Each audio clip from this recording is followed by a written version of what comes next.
En este día nosotros vamos a estar meditando sobre Génesis 44. Casi es la conclusión, el clímax de esta historia, cuando José se encuentra con sus con sus hermanos. Y estos hermanos no saben que José es su hermano, sino piensan que es solamente el gobernador de Egipto. Y ha habido una serie de cosas que José hizo para procurar que sus hermanos se queden, y aún les devuelve el dinero con el que compraron y les da trigo y alimento para que se vayan. Pero en este momento, dentro de los dos puntos principales, creo que son estos. Uno, cuando José se descubre a sus hermanos, pero este es tan especial porque va a mostrar el cambio del corazón de esos hermanos que vendieron a José, que antes le odiaban, que rechazaban a José porque era el preferido y tenían celo de su hermano, tanto que le vendieron. De hecho, procuraban matarle y le vendieron.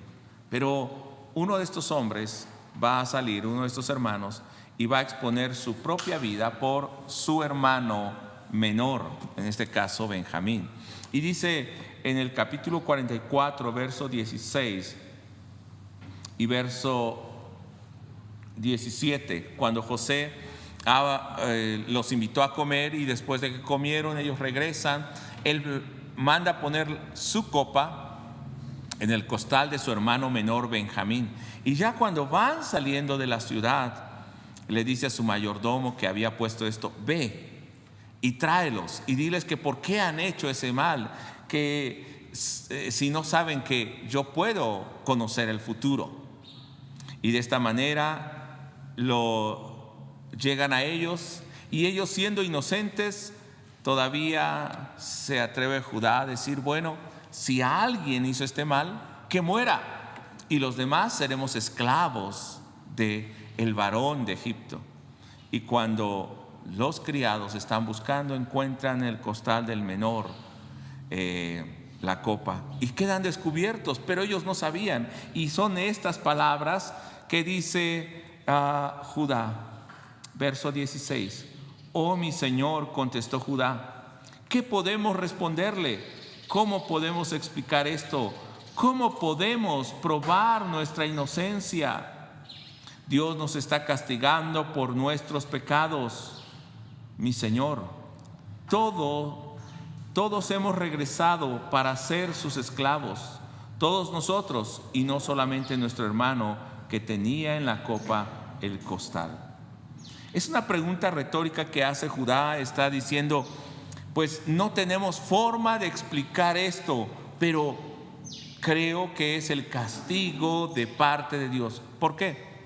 Porque si usted recuerda, ellos habían obrado mal contra su hermano José, y ahora están pensando, de hecho desde antes habían pensado, cuando los apresaron, que era castigo por haber vendido a su hermano, por no oír sus lamentos cuando clamaba a ellos. ¿Y en qué contexto hace esto? Sus hermanos están pasando hambre y vuelven esta segunda ocasión por alimento. Pero José les había dicho que no podrían volver si no llevaban a su hermano menor, que le habían dicho que tenían un hermano menor llamado Benjamín. Y cuando llegan estos hermanos con su padre, le dicen: padre, necesitamos comprar alimento, pero no podemos regresar si no va nuestro hermano con nosotros. Y el padre, que amaba tanto a Benjamín, igual que había amado a José, les dice: por favor, no, porque si le pasa algo, me voy a morir solamente del dolor. Y Judá se compromete y dice: padre, yo me comprometo a volverlo, y si no, yo voy a ser el culpable. Estaba exponiendo su propia vida. Entonces ahora se está cumpliendo todo, vamos a decir, todo lo que hubiera sido lo peor, lo que hubiera temido. Están acusando a Benjamín de robo, y se tenía que quedar como esclavo. Y entonces le dice a José, cuando regresan, no lo dejan regresar solo, sino regresan con su hermano, y le dicen a José: por favor, mira, si quieres, todos nosotros vamos a ser tus siervos. Y José dice, no, solamente el que robó, porque José quería ver o estar con su hermano. Creo que es el acercamiento que él quería tener. Está tratando de restaurar de una mala manera, pero está tratando de restaurar esa relación con su familia nuevamente. Y finalmente Judá dice, mira, Señor, y le habla con humildad, yo me voy a quedar en lugar de mi hermano. Pero José no accede. En el verso 17, no, dijo José, yo jamás haría algo así. Solo el hombre que robó la copa será mi esclavo. Los demás pueden volver en paz a la casa de su padre.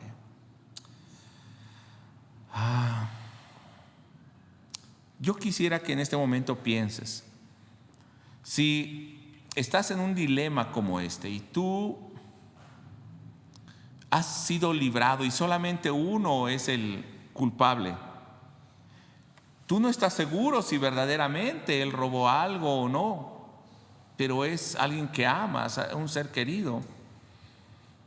¿Estarías dispuesto a arriesgarte y a poner tu vida por esa persona? Creo que sería muy difícil. Y hay un dicho aquí que en México que no ponemos nuestras manos al fuego por alguien o por nadie, porque cualquiera puede fallar.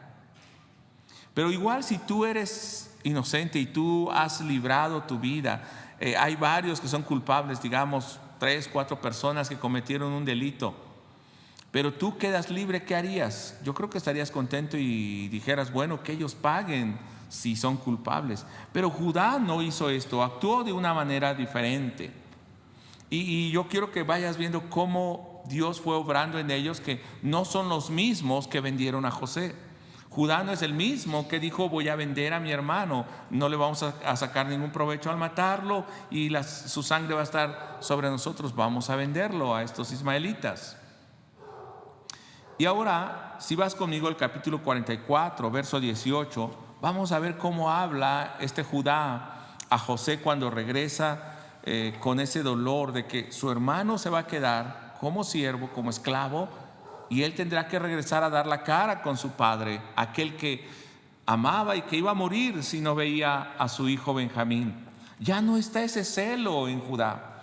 Y dice en el verso 18, entonces Judá se acercó a él, o sea, a José, y dijo, ay, Señor mío, te ruego que me permitas que hable tu siervo una palabra en oído de mi Señor, y no se encienda tu enojo contra tu siervo, pues tú eres como Faraón.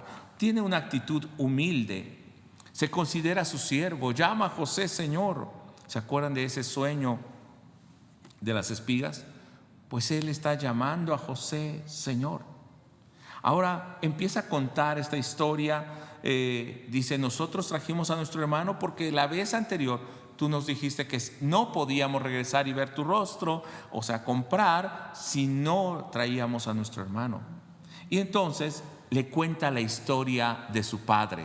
En el verso 27 que leímos hace un rato, al inicio, a partir del verso 27 dice, mi padre no quería, mi padre se negaba, porque solamente este hijo pequeño le queda de la esposa que él amaba. Ha muerto su esposa, el otro hijo se ha perdido y ahora este le será quitado. Verso 27. Entonces vea cómo empieza a hablarle al corazón. Este hombre ya es humilde, tiene una actitud diferente. Verso 27. Voy a estar leyendo también en la Nueva Traducción Viviente. Entonces mi padre nos dijo, como ya saben, mi esposa tuvo 2 hijos. Uno de ellos se fue y nunca más regresó. Sin duda fue despedazado por algún animal salvaje. Esto pensaba Jacob de José. Y no he vuelto a verlo. Si ahora alejan de mí a su hermano y él sufre algún daño, ustedes mandarán a la tumba a este hombre entristecido y canoso. En esta versión 60 dice que harán descender sus canas al Seol, o sea que van a hacer que muera con tristeza. Y empieza a contar esa historia de de su padre. Y recuerden, José es el hijo que se ha perdido. Entonces José está entendiendo el dolor de su padre. Él amaba a su padre y José era amado de su padre. Entonces cuando Judá le cuenta esto, y Judá está mostrando ese cariño y ese amor al padre, y es lo que dice la palabra de Dios que nosotros como hijos debemos hacer: honra a tu padre y a tu madre. Es un mandamiento con promesa para que te vaya bien y seas de largos días en la tierra que Jehová tu Dios te da. Ahora Judá está teniendo una actitud muy diferente, no rebelde contra su padre, no teniendo resentimiento, sino sintiendo el dolor de su padre. Ahora también él es padre, tiene hijos, sabe lo que siente su padre. Entonces Judá intercede por Benjamín al sentir ese dolor. Y yo quiero que ustedes entiendan también y vean aquí un poco la empatía. Creo que toda esta situación que nos ha pasado nos ha hecho ser más empáticos con la gente, o sea, sentir más el dolor de la gente. El que no haya alimento, el que alguien esté enfermo, el que alguien fallezca, nos ha hecho sentir ese dolor, y sobre todo la impotencia de que, o la imposibilidad también de que en estos momentos no podemos estar visitando a todas esas personas, no podemos estar en el hospital, no podemos ir a los funerales. Hay muchas dificultades y nuestro corazón se llena de congoja, se hace pequeño, decimos aquí en México, porque sentimos el dolor de los demás. Y creo que esto nos ha ayudado. En cambio, la gente que no tiene ese sentimiento, por el contrario, se vuelve más despiadada, no le importa lo que los demás pasen. ¿Por qué? Porque su corazón es así. No tiene el corazón de Dios. Pero aquellos que tienen el corazón de Dios, que aún con sus dificultades o sus errores están siendo formados en la imagen de Cristo, van tomando este corazón del Señor, amando a su hermano como a sí mismo. Y en el capítulo 44, verso 30, vea cómo Judá intercede por Benjamín. Tiene una preocupación por su padre y un amor al padre. Verso 30: ahora pues, cuando vuelva yo a tu siervo mi padre, recuerde que él fue fiador de su hermano, si el joven no va conmigo, como su vida está ligada a la de él, está diciendo lo ama, como ya no estoy preocupado si me ama a mí, él ama a su hijo y yo no puedo ver ese dolor, no puedo verlo sufrir. Verso 31: sucederá que cuando no vea al joven, morirá, y tus siervos harán descender las canas de tu siervo nuestro padre con dolor al Seol. Mira, nosotros vamos a ver ese dolor de nuestro padre y no queremos ver ese dolor. No sé si te imaginas esto. Verso 31 nos está mostrando el corazón de un hombre humilde, descubierto, sin cubrir nada, amoroso, sintiendo el dolor de otra persona más, exponiendo su vida por otro, intercediendo por otro. Creo que este es el corazón de un hombre que fue formado por estos años por Dios. Y ahora recordemos que este hombre, Judá, es el prototipo de aquella simiente, o de él vendría la simiente, el Mesías, que salvaría al mundo. Entonces empieza a tomar y a ser formado esa imagen de aquel que salvaría a la humanidad, el Mesías. Y cuando nosotros nos ponemos en el lugar de Judá, creo que también podemos sentir lo mismo. Nos dolemos. Y creo que hay hermanos aquí en la congregación que han visto sufrir a su padre o a su madre y sienten un dolor muy grande, no quisieran verlo sufrir. Cuando su padre o su madre han enfermado, han tenido a veces que cambiar su ropa interior o atenderlo en la cama, y lo han hecho porque aman a su padre. Han estado enfermos de COVID algunos hermanos y me han comentado, había que llevarlo al médico, y ¿qué han hecho? Han arriesgado su propia salud, los han abrazado, los tienen que llevar cuando las autoridades dicen no, manténganse a la distancia, porque hay ese amor. Y mucha gente creo que está volviendo a sentir ese amor que debe haber. No solamente intercede por Benjamín porque hay preocupación por su padre, sino él quiere obedecer al Padre y quiere cumplir la promesa que le ha hecho. Y estoy hablando de esto porque cuando nosotros empezamos a ver en Jesús también, Jesús ama al Padre, es amado por el Padre, pero Él expone su vida por todos aquellos que están sufriendo, que están esclavos, que están condenados a muerte. Y el único objetivo de Jesús, de Cristo, es que estas personas puedan conocer el amor del Padre, puedan estar con el Padre. Dice en el capítulo 4, verso 32, vea cómo está honrando también a su Padre a través de la obediencia. Como tu siervo salió por fiador del joven con mi padre, diciendo: si no te lo vuelvo a traer, entonces yo seré culpable ante mi padre para siempre. Yo quiero cumplir esa promesa que le hice a mi padre. Quiero estar seguro que le estoy agradando al Padre. Sé que tal vez no es una imagen totalmente perfecta, porque Judá hizo cosas que no debía hacer antes, como en el capítulo 38, cuando no fue justo con su nuera. Judá también estaba con los hermanos que querían hacerle daño a José, pero este Judá que vemos aquí es un Judá diferente. Es un Judá que ama con el amor de un padre, que ama con el amor muy similar al amor de Dios, dispuesto a entregar su vida como el amor de Cristo. Y dice también en el capítulo 44, verso 33, y aquí es donde tal vez es un arquetipo. ¿Qué significa ese arquetipo? Que es una imagen. Jesús más bien es el arquetipo de este Judá que ahora vemos, de esa imagen perfecta que es Jesús. Una imagen en el Antiguo Testamento tal vez un poco sombría, tal vez todavía no tan perfecta, pero se está formando esa imagen en esa genealogía santa de donde vendrá el Mesías, en Judá. Y en el verso 33 dice: te ruego por tanto que que quede ahora tu siervo en lugar del joven por siervo de mi Señor. Te ruego que ahora tomes mi vida en lugar de la de él. Te ruego que yo sea esclavo en lugar de él. Te ruego que lo que le va a pasar a él me pase a mí. Pero yo no quiero ni ver sufrir a Benjamín ni a mi padre.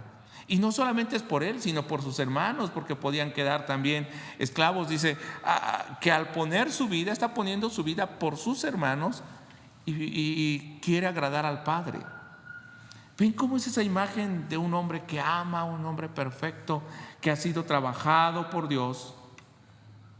Él no quiere dejar solo a su hermano en ningún momento. De hecho, desde los primeros versículos, en el verso 16, cuando él se da cuenta que ahí viene la copa y que han sido culpables ahora, él dice: no tengo cómo justificarme. Y entonces al final del verso 16 dice: nosotros somos siervos de mi Señor, nosotros y también aquel en cuyo poder fue hallada la copa. Si él va a ser siervo, también nosotros vamos a ser siervos. No quiere dejar solo a su hermano. Verso 34, cuando le está diciendo a José: porque ¿cómo volveré yo a mi padre sin el joven? No podré, por no ver el mal que sobrevendrá a mi padre. No puedo soportar ese dolor. Es un ejemplo muy parecido al de Cristo, ¿o no? Ese arquetipo o esa imagen perfecta es Jesús. Pero nosotros empezamos a ver esa imagen en Judá. Pero ahora lo traslademos y pensemos si nosotros somos egoístas, nosotros somos insensibles, nosotros estamos con el corazón en este mundo, deseando las cosas de este mundo. Pero cuando hemos recibido al Señor y hemos caminado en este desierto, en esta vida, Dios ha tratado con nosotros, hemos recibido a Cristo y posiblemente todavía siendo parte del pueblo de Dios no actuamos como debemos. Pero vienen estas cosas y creo que este momento también, este año ha sido bastante difícil. Dios ha seguido tratando con nosotros. Creo que es el momento en que esa imagen que viene de Cristo, luego la vemos en Judá, ahora la podamos ver en nosotros también. Empecemos a tener ese amor hacia el Padre, empecemos a tener ese cuidado y ese amor hacia nuestros hermanos, los que sufren, los que pueden morir, los que están sufriendo y muriendo. Isaías capítulo 53, verso 4 y 5, usted puede ver cómo dice que Dios, Jehová, cargó en Jesús, en el Mesías, los pecados de todos nosotros. 53, verso 4 y verso 5. Ciertamente llevó Él nuestras enfermedades y sufrió nuestros dolores, y nosotros le tuvimos por azotado, por herido de Dios y abatido. Mas Él herido fue por nuestras rebeliones, molido por nuestros pecados. El castigo de nuestra paz fue sobre Él, y por su llaga fuimos nosotros curados. Él ahora puso su vida para que nosotros fuésemos salvos del castigo. Sufrió el castigo, el dolor por nuestro pecado. Y en el verso 6 al final dice que después de ver Él el resultado de su sacrificio, cuando haya puesto su vida en expiación por el pecado, dice en el verso 6, mas Jehová cargó en Él el pecado de todos nosotros. Y verso 10 dice, con todo eso Jehová quiso quebrantarlo, sujetándole a padecimiento, y cuando haya puesto su vida en expiación por el pecado, y esto es algo hermoso, verá linaje, vivirá por largos días, y la voluntad de Jehová será en su mano prosperada. Verá linaje, entonces verá descendencia real cuando Él ponga su vida. Es mucho realmente lo que Dios ha cargado sobre Cristo, para que toda la humanidad, sus hermanos, puedan ser salvos, no sufran. En Gálatas capítulo 3, verso 13, dice de la siguiente manera: Cristo nos redimió de la maldición de la ley, hecho por nosotros maldición. Él se hizo como nosotros, carne, no escatimó el ser igual a Dios, sino aparte también la carga del pecado y la maldición que nosotros teníamos. Él la llevó, Él mismo se hizo maldición, porque escrito está: maldito todo el que es colgado en un madero. Él estuvo dispuesto a ser llamado maldito por quitar nuestra maldición. Ahora en Cristo, vamos a Romanos, poco atrás, Romanos capítulo 8. Romanos capítulo 8, verso 34. Dice: ¿quién es el que condenará? Si Cristo ha hecho esa obra, si Él se ha puesto en tu lugar y en mi lugar, ¿quién te va a condenar? Ninguno. Cristo es el que murió, mas aún el que también resucitó, el que está a la diestra de Dios, el que también intercede por nosotros. Entonces ya no hay condenación para nosotros. Y yo quiero que tú veas cómo ese amor de Judá nos revela parte de ese amor de Cristo, y cómo hoy nosotros, siendo tratados por Dios, tenemos que empezar a reflejar ese amor. Creo que si no suceden estas cosas que están pasando hoy, la iglesia, los creyentes, los verdaderos cristianos no se podrían mostrar y manifestar. Porque hay muchos llamándose hijos de Dios, o creyentes, o cristianos, discípulos, pero no viven como Cristo. Ahora solamente a través de todo esto que está pasando se revela. Sabemos que vendrá persecución, sabemos que va a ser más difícil, pero solamente aquellos que tenemos el amor del Señor podemos vivir de esta manera. Y yo quiero que veas en Juan capítulo 15, verso 13. Voy a leer unos versículos y voy concluyendo con este pasaje. Juan 15, verso 13. Cuando Jesús dice que Él es la vid verdadera y que separado de Él nada pueden hacer. Tenemos que estar pegados a Él.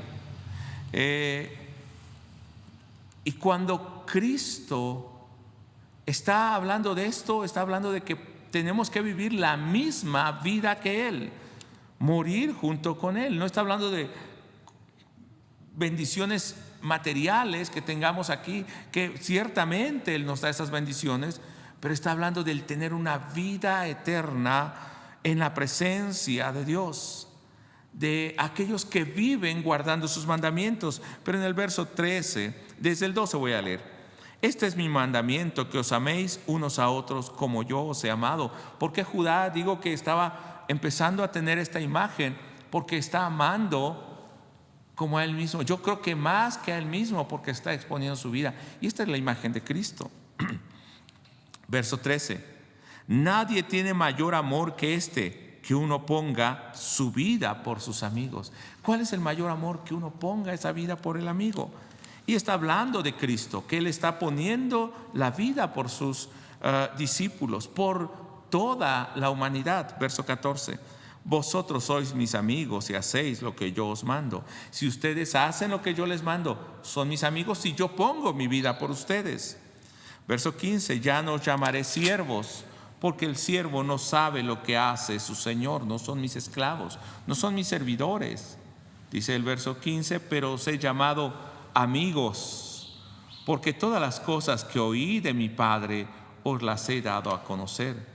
Y algo bien hermoso, hermanos: ¿por qué somos amigos? Porque queremos ser amigos de Él, porque hemos decidido seguirle, porque le aceptamos en nuestro corazón, porque hacemos las obras de Él. No, hermanos, no es por esto. Verso 16: no me elegisteis vosotros a mí, sino que yo os elegí a vosotros. Él nos eligió a nosotros. Y los he puesto para que vayáis y llevéis fruto, y vuestro fruto permanezca. ¿Cuál es ese fruto? Que se amen unos a otros y que guarden mis mandamientos. Para que todo lo que pidiereis al Padre en mi nombre, Él os lo dé. Esto os mando, que os améis unos a otros. ¿Qué mayor amor hay que este? Que uno ponga su vida por sus hermanos. Y tocando esta historia que hemos visto en Judá, ¿qué mayor amor podía haber de un hermano que poniendo la vida por su hermano menor, para no ver sufrir a su padre, para que sus demás hermanos no fueran esclavos? Y entonces esta situación, este cambio de conducta, va a realizar también algo diferente, y usted lo va a meditar mañana. No deje de meditar mañana en la palabra de Dios. No quise tocar ese pasaje, quería tocarlo y estuve tentado, pero dije no, quiero que los hermanos mañana vean cómo es el desenlace de esa historia que esté meditando. Dios ha cambiado la vida de los hermanos de José, la vida de Judá se ve, en él se ve ese cambio, pero vamos a ver cómo mañana Dios está obrando también en la vida de José. ¿Quieres que el mundo cambie? No esperes a que el mundo cambie. Entrega tu vida al Señor, vive amando como Cristo, entrega tu vida y Dios hará la obra después. No esperes que el mundo sea bueno, siempre va a ser malo. Tú tienes que vivir con la imagen de Cristo cada día. Yo quisiera que en este momento pongamos nuestra mano en nuestro corazón, no físicamente, sino nuestra mano en nuestro corazón, y veamos qué sentimientos hay todavía en nosotros. Si falta que seamos formados como Cristo, si estamos todavía siendo egoístas, viviendo en este mundo, o estamos entregando aún nuestro corazón, nuestra vida por nuestro hermano, perdonando, entregando todo lo que somos. Esto es negarse a sí mismo. Vamos a orar y vamos a decir: Señor, toca mi corazón. Padre, en esta hora yo quiero que tú hables a nuestra vida, a nuestro corazón. Te exaltamos y te bendecimos. Sabemos, oh Dios, que tú eres el Dios de los cielos y de la tierra, el Dios todopoderoso. y que estás formando nuestras vidas así como trabajaste en José, como trabajaste en Judá y sus demás hermanos, en Jacob, en esa familia que iba a ser formada como el pueblo santo. Así estás trabajando en nosotros, en nuestro corazón, metiendo tu mano aún en nuestra mente, en nuestros sentimientos, para ser formados como ese Cristo que estuvo dispuesto a entregar la vida por sus discípulos, por aquellos que llamó no siervos sino hermanos, para que fuesen salvos. En la cruz Él llevó toda la carga del mundo, y ahora nadie nos puede condenar, porque tú nos elegiste a nosotros, no nosotros te elegimos. Tú nos escogiste desde antes de la fundación del mundo. No fueron nuestras buenas obras, ni fue una oración de decisión. Tú ya nos habías escogido y ahora sigues trabajando en nosotros para formar a tu pueblo, hombres y mujeres que te busquen. Gracias, Padre, en el nombre de Jesús. Amén. Gloria a Dios.